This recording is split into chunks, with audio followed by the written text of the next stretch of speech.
ओम शांति। 7 तरह की संपत्ति ऐसी है जिन्हें इंसान कभी पचा नहीं पाता। वजह जानकर चौंक जाओगे। याद रखना, जीवन में इस 7 प्रकार की संपत्ति आप अपने जीवन में पचा नहीं सकते। 7 प्रकार की संपत्ति, ध्यान से सुनिएगा। आप अपने जीवन में 7 प्रकार की संपत्ति पचा नहीं सकते। कौन कौन सी संपत्ति है वो देखिए। सबसे पहला तो है गरीब का हक।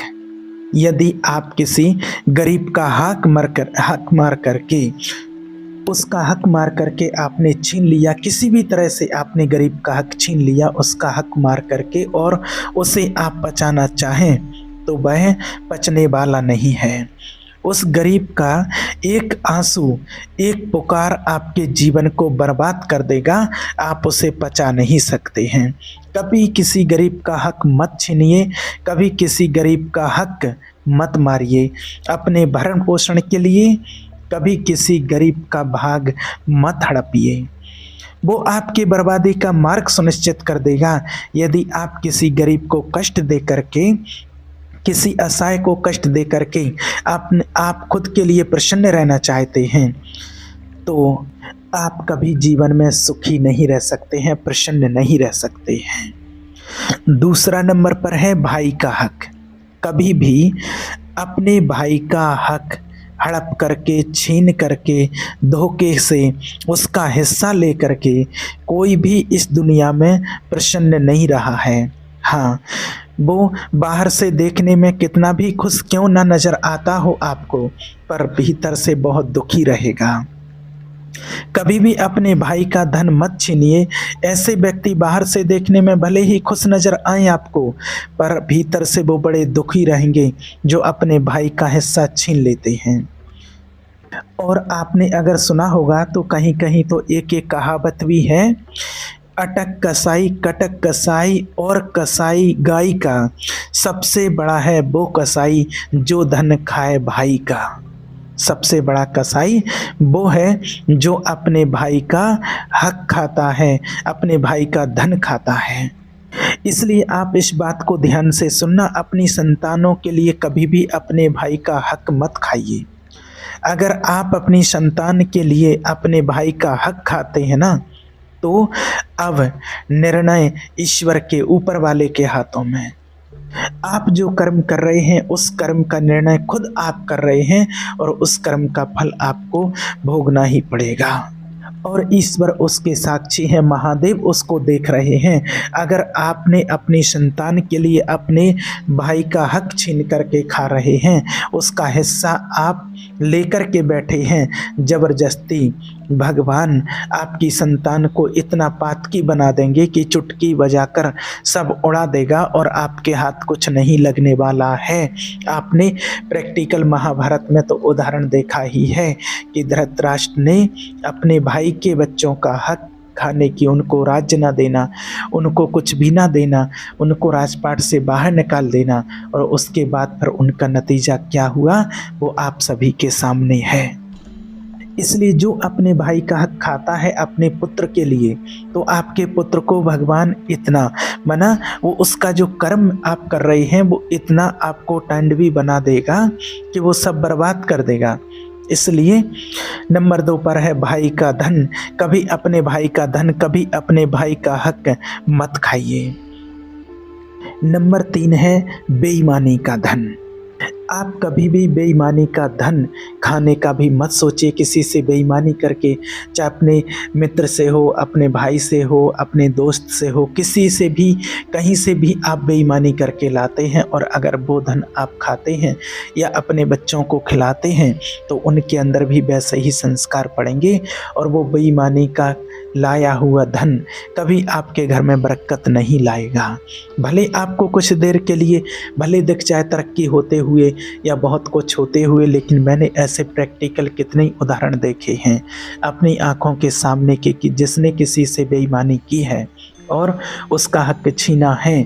बेईमानी करके किसी न किसी प्रकार से छल कपट करके अगर अपने मित्र, भाई, परिवार, बंधु किसी का भी अगर धन लाया है तो वो ज़्यादा दिन तक टिकता नहीं है, उसको पचा नहीं सकते हो आप, कहीं ना कहीं से वो निकलेगा और जैसा आता है वैसा ही वो चला जाता है। इस बात का आप विशेष ध्यान रखिए।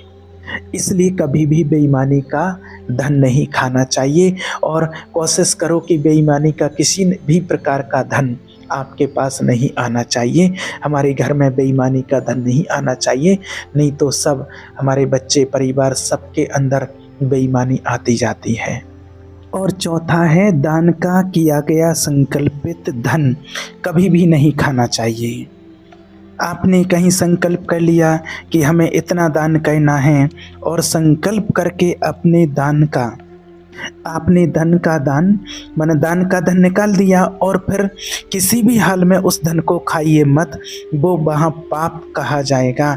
आपने संकल्प कर दिया कि कहीं पर भी किसी धार्मिक स्थल पर या कहीं पर भी इतना वहाँ पर दान करना है, 501 रुपये का दान, 11,000 का जो भी है, और आपने दान करके और फिर दिया नहीं, अपनी जेब में ही रख लिया और अपने लिए ही खर्च कर लिया, तो वो महापाप है। इस पाप से आपको बचना चाहिए।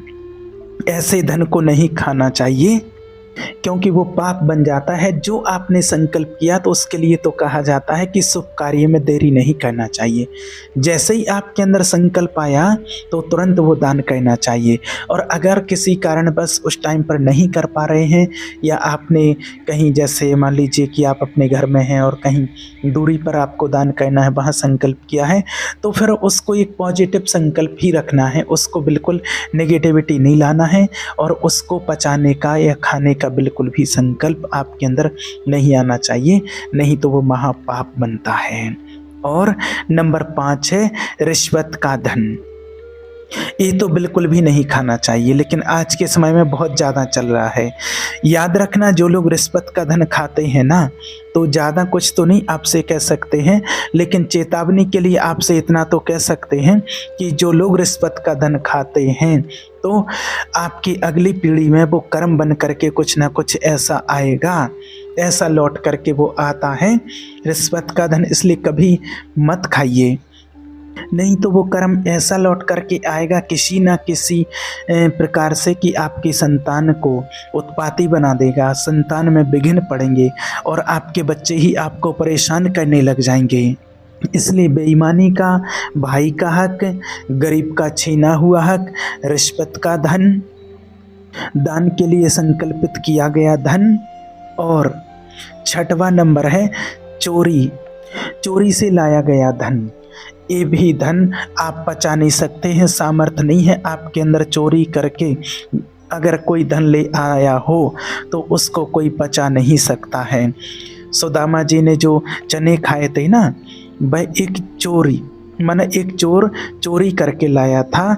सांदीपनी मुनि जी के आश्रम के बाहर उसने फेंक दिया था और गुरु माँ ने सोचा कि ये कोई गृहस्थी रख गया होगा, पोटली ला करके आश्रम में रख दिया और वही दिया था गुरु माँ ने श्री कृष्ण और सुदामा को। लेकिन सुदामा जी भी बहुत ज्ञानी थे, वो समझ गए थे कि ये चोरी का श्रापित चना है और श्री कृष्ण खाएंगे तो वो दरिद्र हो जाएंगे। इसलिए ठाकुर जी को बचाने के लिए सुदामा ने वो स्वयं स्वीकार कर लिया।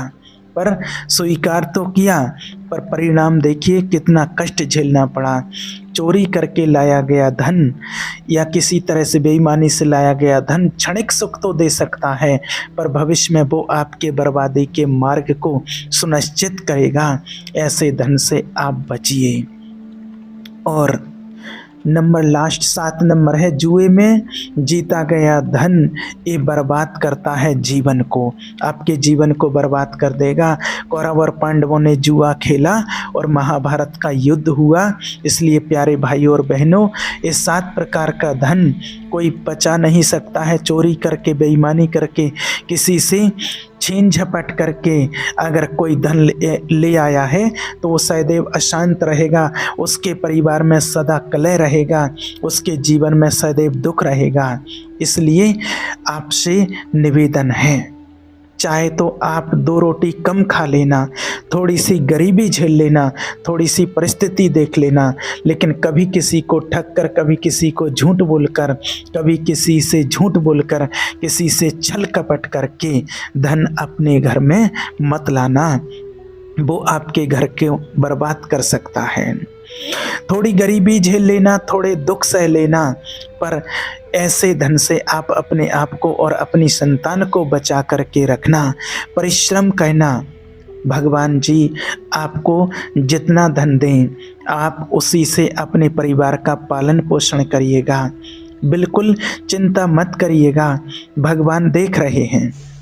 जिस दिन आपका समय बदलेगा, समय अच्छा आएगा, आपके कर्मों के अनुसार आपके लिए सब कुछ अच्छा हो जाएगा। लेकिन आज क्या हो गया है कि आपका जीव, आज का जीव पाप में इतना प्रवृत्त हो गया है कि उसे पाप ही अच्छा लगता है, उसे अधर्म ही अच्छा लगता है। कहाँ से छीन ले, किसका कहाँ से लूट ले, और व्यक्ति के मन में सिर्फ इतना ही चल रहा है। वो ज़्यादा परिश्रम नहीं करना चाहता है, वो मेहनत नहीं करना चाहता है। बस आज का इंसान ये नहीं डरता है कि जो बेईमानी से, छल से, कपट से किसी का हक का छीना हुआ जो धन वो लाता है तो इसका परिणाम क्या होगा, क्योंकि इतनी समझ ही नहीं बची है आज इंसान के अंदर। और कुछ भी उल्टा सीधा कहीं से भी करके लाता है, फिर जब उसका परिणाम मिलता है तो बहुत दर्दनाक होता है, बहुत दुख होता है। इसलिए आप सभी से लास्ट में यही कहेंगे कि अपनी मेहनत करो, अपने परिश्रम का खाना चाहे कम मिले उसमें संतुष्ट रहना, लेकिन कभी किसी का हक छीन करके मत खाना। ठीक है। ओम शांति।